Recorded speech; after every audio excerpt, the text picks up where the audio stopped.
இறைவனுக்கு நன்றி. அடுத்தபடியாக நமது திரைப்படத்தின் நாயகன், கிராமங்களை தேடி அலைந்த கதாநாயகன். இன்று அவர் கதையில் மட்டும் கிராமங்களை தேடவில்லை, தன் வாழ்நாள் முழுவதும் கிராமங்களை தேடி தேடி அலைந்து திருவிழா காலங்கள் மட்டுமல்ல, ஊரில்லாத மக்களை எல்லாம் தேடி அலைந்து அந்த ஊர்களில் புகைப்படங்களும் வீடியோக்களும் எடுத்து அதை வெளிநாடுகளுக்கு அனுப்பி அங்கே வாழ்கின்ற தாய்நாட்டு உறவுகளுக்கு எடுத்து சொல்லி அவர்களெல்லாம் கண் சிந்தி தன் கிராமத்திற்கு வருகை தந்து கோயில்களை பராமரித்து பல்வேறு வாழ்வாதாரங்களை உயர்த்திய நடமாடும் நாணயமிக்க நம்பிக்கைக்குரிய மனிதராய் கிராமங்களில் உலா வந்த கிராமத்து நாயகன்தான் இந்த படத்தின் கதாநாயகன், மதிப்பிற்கு மரியாதைக்குரிய ஆண்டவன் திரைப்படத்தின் நாயகன் மகேஸ்வரன் அவர்கள் இப்பொழுது உரையாற்றுவார்கள்.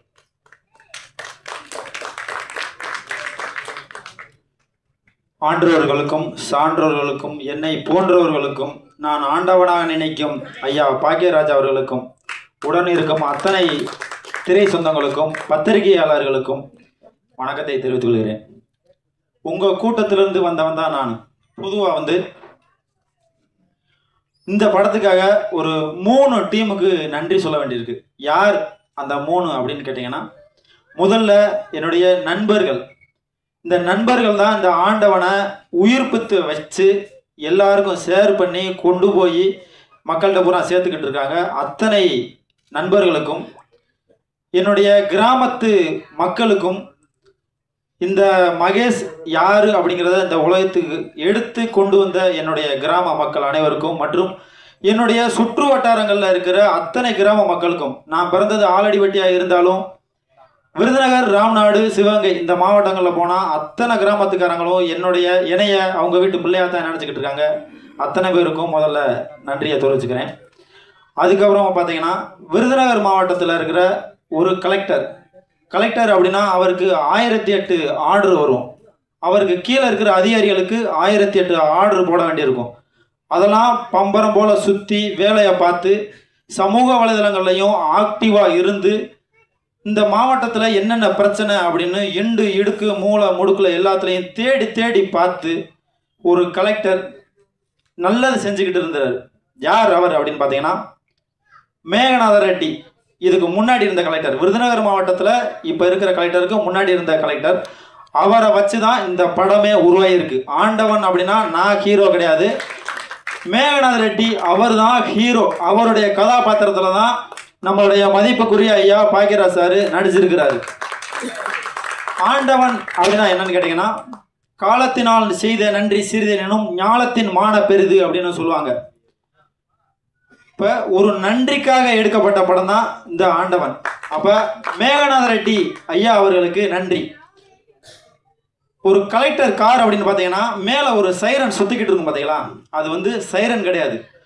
ஒட்டுமொத்த கலெக்டர்களுடைய அந்த மனசாட்சி, அந்த எண்ணங்கள் சுற்றி சுற்றி சுற்றி இந்த ஊருக்கு என்ன செய்யலாம், அந்த ஊருக்கு என்ன செய்யலாம்னு சுற்றி சுற்றி வேலையை பார்த்த மனுஷன், அவருக்கு நன்றியை தெரிவிச்சுக்கிறேன். அதுக்கப்புறமா பல்வேறு அரசு அதிகாரிகள், காவல்துறையிலிருந்து அத்தனை அதிகாரிகளும் முழுக்க சப்போர்ட் பண்ணாங்க.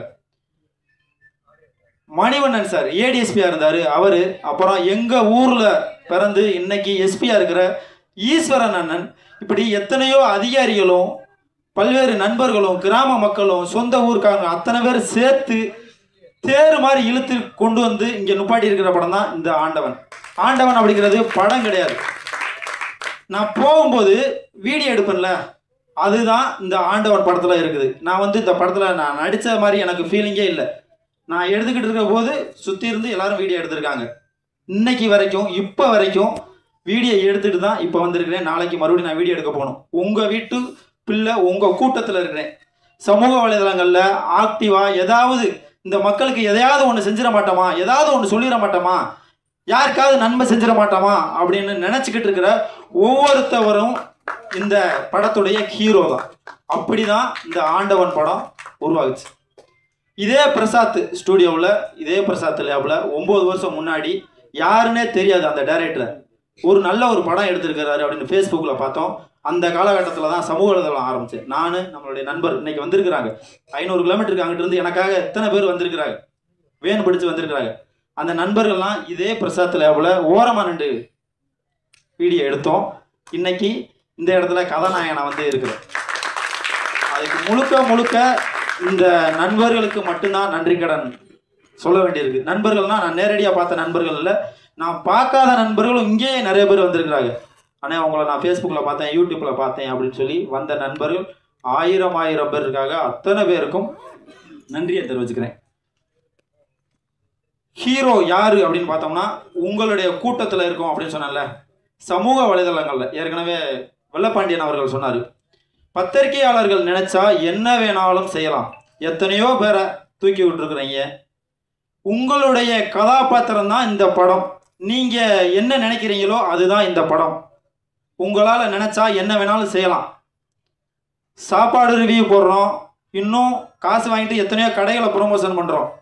இதே பத்திரிகையாளர்களுடைய வழி என்ன? சமூக வலைதளங்களில் ஒரு யூடியூப்புக்காரனுடைய வழி என்ன? ஏதாவது ஒரு ஃபோனை தூக்கிக்கிட்டு எங்கேயாவது போய் யாருக்காவது நல்லா செஞ்சிட மாட்டோமா அப்படின்னு ரோட்டில் போயிட்டு இன்றைக்கும் தினம் போய்கிட்டு அலைஞ்சிக்கிட்டு தான் இருக்கான். அந்த மாதிரி ஒரு கேரக்டர் தான் இந்த படத்துடைய ஹீரோ. சத்தியமாக நான் இல்லை. ஒவ்வொரு சமூக வலைதளத்தில் எவனுக்காவது ஏதாவது ஒரு நன்மையை செய்யணும் அப்படின்னு இருக்கிற படம் தான் இந்த படத்துடைய ஹீரோ. கிராமம் அப்படின்னு சொன்னாங்க. இந்த படமே கிராமம் தான், முழுக்க கிராமம் தான். ஒரு பட்டதாரி இளைஞர், கல்லூரி படித்த பட்டதாரி இளைஞர் என்ன செய்வான்? ஏதாவது ஒரு கூலிங்காக இருக்கிற ஒரு கம்பெனியில் போய் வேலை செய்யணும், அந்த மாதிரி தான் நினச்சிக்கிட்டு இருப்பான். எங்கள் வீட்டிலையும் அப்படி தான் நினச்சாங்க. படிக்க வச்சாங்க. மாஸ்டர் டிகிரி வரைக்கும் படித்து சென்னையில் வந்தேன், நல்ல வேலை பார்த்தேன், நல்ல சம்பாத்தியம், ஊரில் இடம் வாங்கியாச்சு, எல்லாமே பண்ணியாச்சு. ஆனால் இந்த கொரோனா காலகட்டங்கள் இருக்குல்ல, அந்த நேரங்களில் ஏற்கனவே ஒரு யூடியூப் சேனலும் வச்சுருந்தேன். அந்த நேரங்களில் ஒரு சின்னதாக ஒரு யூடியூப் சேனல் தொடங்கினேன். 100 சப்ஸ்கிரைபர் தான் இருந்துச்சு. ஊருக்கு கொரோனா டயங்களில் வேறு வழி இல்லாமல் போனேன். அதாவது சொந்த ஊரில் மட்டும்தான் வாழ முடியும், எந்த ஊரில் வேணாலும் பொழைக்கலாம். பொழைப்பு வாழ்க்கை ரெண்டுக்குமே வித்தியாசம் இருக்குது. வாழ்க்கை வேறு, பொழைக்கிறது வேறு. வாழ்கிறதுக்காக மறுபடியும் என் சொந்த ஊருக்கே போனேன். அப்படி போகும்போது ஒரு கிராமம், எங்கள் ஊர்லேருந்து ஒரு 15 கிலோமீட்டர் பக்கத்தில் ஒரு கிராமம்.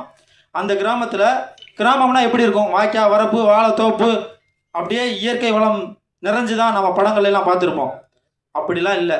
காஞ்ச கருவாடு, இன்னும் வெளியிலலாம் நிறையா போஸ்டர்லாம் இருக்கும். காஞ்ச கருவாடு, கருவேலங்காடு, பாலைவனம், இந்த மாதிரி தான் அந்த ஊர் இருந்துச்சு. என்னடா இப்படி ஒரு ஊர் இருக்கே, இதை ஒரு வீடியோ எடுத்து போடுவோமா அப்படின்னு சொல்லி ஒரு வீடியோ எடுத்து போட்டேன். வீடியோ எடுத்து போடுறது எதுக்கு? லைக்குக்காகவும் ஷேருக்காகுமா? இல்லை. அந்த ஊரில் ஆளே இல்லை, 2 பேர் மட்டும்தான் இருந்தாங்க. கொரோனா காலகட்டங்களில் எல்லாரும் தனிமைப்படுத்திருந்தாங்கல்ல, ஒரு கிராமத்தையே தனிமைப்படுத்திட்டு அந்த ஊருக்காரங்க எல்லாருமே வெளியில் போயிட்டாங்க.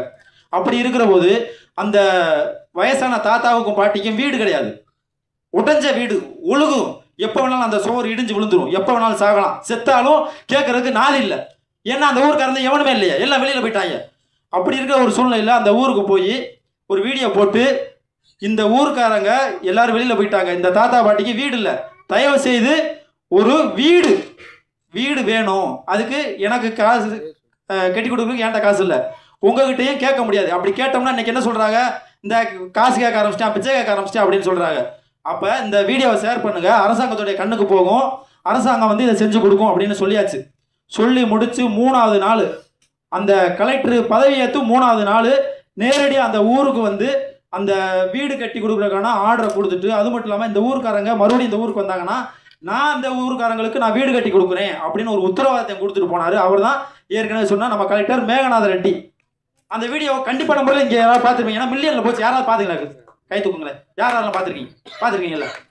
ஸோ அந்த உண்மையான ஒரு கதை, ஒரு படம் அப்படின்னு பார்த்தீங்கன்னா முழுக்க கற்பனையாக எடுத்திருப்பாங்க. உண்மை கதை அப்படின்னா வேறு ஏதாவது ஒரு ஹீரோ வச்சு பண்ணியிருப்பாங்க.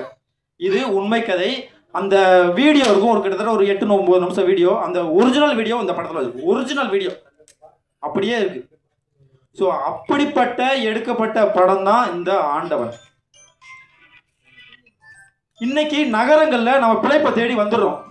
நம்மளுடைய பேக்ரவுண்ட் என்னன்னு தெரியாது, நம்மளுடைய திறமை யார் என்ன அப்படின்னு இந்த நகரத்தில் இருக்கவங்களுக்கு தெரியாது. ஆனாலும் ஜெயிச்சிடுறோம். பெரிய பெரிய மாளிகையும் மாளிகையும் கட்டி வாழ்ந்துடுறோம். நம்ம யாருன்னு தெரியாமல், நம்மளுடைய திறமை என்னன்னு தெரியாமல் இருக்கிற இந்த நகரமே நம்ம வாழ வைக்கிற போது நம்மளுடைய பேக்ரவுண்ட் என்ன, நம்மளுக்குன்னு எவ்வளோ சொத்து சொகம் இருக்குது, ஒரு குடிசை வீடாவது சொந்த வீடாக ஊரில் இருக்கும். அப்படி தெரிஞ்ச ஒரு உங்களுடைய கிராமம் உங்களை என்ன கைவிட்டுருமா? கைவிடாதுல. கண்டிப்பான முறையில் மேக்சிமம் எல்லாருமே கிராமத்தில் இருந்தால் வந்திருப்போம். நகரங்களில் பிறந்திருந்தாலும் நம்மளுடைய பூர்வீகம் அப்படிங்கிறது கிராமத்தில் இருக்கும். தயவு செய்து உங்களுடைய காலை தொட்டு நான் கேட்டுக்கிறேன், கிராமங்களை வாழ வைங்க அப்படிங்கிறதுக்காக தான் இந்த படமே எடுத்திருக்கு. நான் நகரத்தில் இருந்தேன் சொன்னோம்ல, சொல்றதுக்கு ஒரு தகுதி வேணுமா இல்லையா? நகரத்தில் இருந்தேன், லட்சக்கணக்கில் நான் சம்பாரிச்சேன். கிராமத்துக்கு போயிட்டு நான் போய் 4 வருஷம் ஆச்சு. நான் போனதுக்கு அப்புறம் வாழ்ந்ததுக்கு அப்புறம் தான் இந்த படம் எடுத்திருக்கு. படத்துக்காக நான் போகல, நான் போய் வீடு கட்டி அங்கே வாழ்ந்ததுக்கு அப்புறம் தான் இந்த படமே எடுத்திருக்கு. அப்படிப்பட்ட ஒரு கதாபாத்திரம் நிறைந்த உண்மையான சம்பவங்களுக்கு ஒத்துழைப்பு கொடுத்த அத்தனை நண்பர்களும் இந்த படத்தில் நடிச்சிருக்கிறாங்க. எங்களுக்கு உயிரோட்டமா, இந்த உயிரோட்டம் அப்படின்றது ரொம்ப முக்கியமானது. இதை யார் நடித்தா நல்லா இருக்கும் அப்படின்ட்டு நான் தேடி தேடி பார்க்குற போது தான் சின்ன வயசுல இருந்தே நம்மளாம் வெறிய, இவர் மேலே வெறி, நம்மளுக்கு இப்படி ஒரு நடிப்பா அப்படின்னு சொல்லி பார்த்துக்கிறது. இவர் தான் வேணும் எங்களுக்கு, இவர் நடித்தா தான் அந்த படம் முழுமை அடையும், இந்த கேரக்டருக்கு இவர் தான் சரியாக இருப்பார் அப்படிங்கிறதுக்காகவே ஐயா பாக்கியராஜ் சாரை வந்து நடிக்க வச்சோம். அப்படி ஒட்டுமொத்த கிராமத்துடைய முழுக்க கிராமத்தின் கதை, கிராம கதைன்னா ஏதோ மொக்க கதையை எடுத்திருப்பாங்க அப்படின்ற மாதிரிலாம் இருக்காது. உணர்வு பூர்வமாக இருக்கும், உயிர் இருக்கும். படத்துக்கு உயிர் இருக்கும். எங்கேயாவது பார்த்துருக்கீங்களா? இந்த படத்தில் உயிர் இருக்கும். ஆனால் அந்த ஊரில் உயிர்கள் இல்லை அப்படிங்கிறத அந்த படம் வந்து சொல்லும்.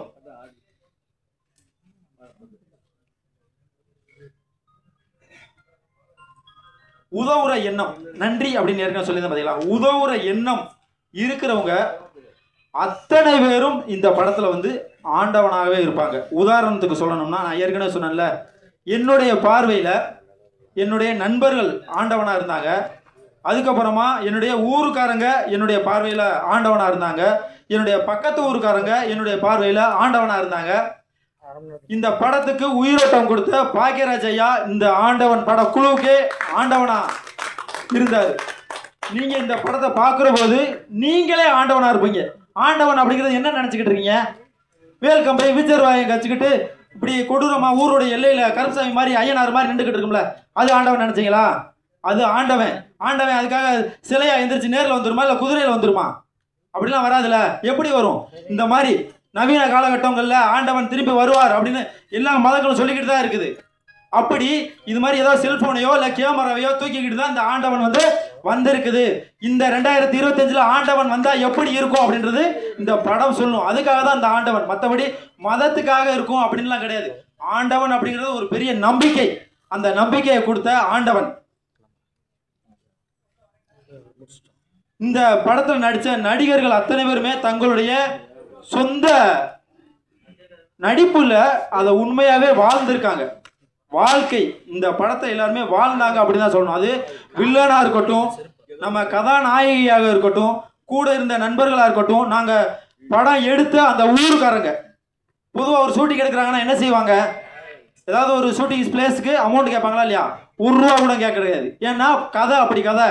எப்பா நம்ம ஊரு படம் எடுக்கிற, நம்மளுக்கு எதுக்கு காசு என்ன அப்படின்னு சொல்லி ₹1 கூட வாங்காம அத்தனை பேரும் இந்த படத்துக்காக ரொம்ப உழைச்சிருக்காங்க. கஷ்டம்னா உலகத்துல யாருமே பார்க்க முடியாத கஷ்டம், கஷ்டத்துடைய எல்லைன்னு ஒன்று இருக்கும்ல, அந்த எல்லையை பார்த்துட்டு இந்த ஆண்டவன் படக்குழு இன்னைக்கு வந்து இந்த படத்துடைய ட்ரெய்லர் லான்ச்சை உங்களுக்காக கொடுத்துக்கிட்டு இருக்குது. ஒரு நிமிஷம்.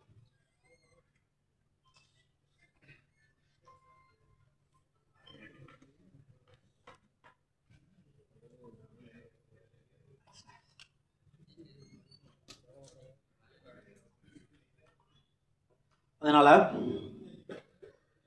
ஒரு படமா இதை வந்து பார்க்காம உங்க வீட்டு பிள்ளையா, உங்களில் ஒருவனா, ஏன் நீங்களாவே இந்த படத்துல நடிச்சிருக்கோம், அப்படி இல்லைன்னா நம்மளுடைய கதையை எடுத்திருக்கோம் அப்படின்னு நினைச்சு அதை பாருங்க. ஏன்னா இந்த படம் ஒரு முழுக்க கிராமம் வாழணும் அப்படிங்கிறதுல எடுக்கப்பட்ட ஒரு படம். கண்டிப்பான முறையில் நீங்கள் எல்லாம் சப்போர்ட் பண்ணீங்கன்னா கண்டிப்பான முறையில் இந்த படம் வெளியில் வந்து மக்களுக்கு போய் சென்றடையும். இந்த படத்துக்கு எங்களுக்கு விருது வேணும், நாங்கள் லாபம் சம்பாதிக்கணும் அப்படிங்கிறதுக்காக இல்லை, இதை உணரணும், மக்கள் வாழணும், இந்த கிராமப்புறத்தில் எல்லாரும் வந்து வசிக்கணும் அப்படிங்கிறதுக்காக தான் இந்த படமே. ஸோ உங்களுடைய சமூக வலைதளங்களில் ஒரே ஒரு தடவை ஒரு போஸ்ட் போடுங்க. வி சப்போர்ட் ஆண்டவன் அப்படின்னு போட்டீங்கன்னா நம்ம வந்து பொதுவாக சொல்லுவாங்க இந்த ஆத்மா சாந்தி அடையும் சொல்லுவாங்கல்ல, அது மாதிரி இந்த ஆண்டவன் படக்குழுவுடைய ஆத்மா வந்து சாந்தி அடையும். வி சப்போர்ட் ஆண்டவன் சொல்றீங்களா ப்ளீஸ்? வி சப்போர்ட் ஆண்டவன், வி சப்போர்ட் ஆண்டவன், வி சப்போர்ட் ஆண்டவன். அது மாதிரி உங்களுடைய சமூக வலைதளங்கள்ல ஷேர் பண்ணுங்க.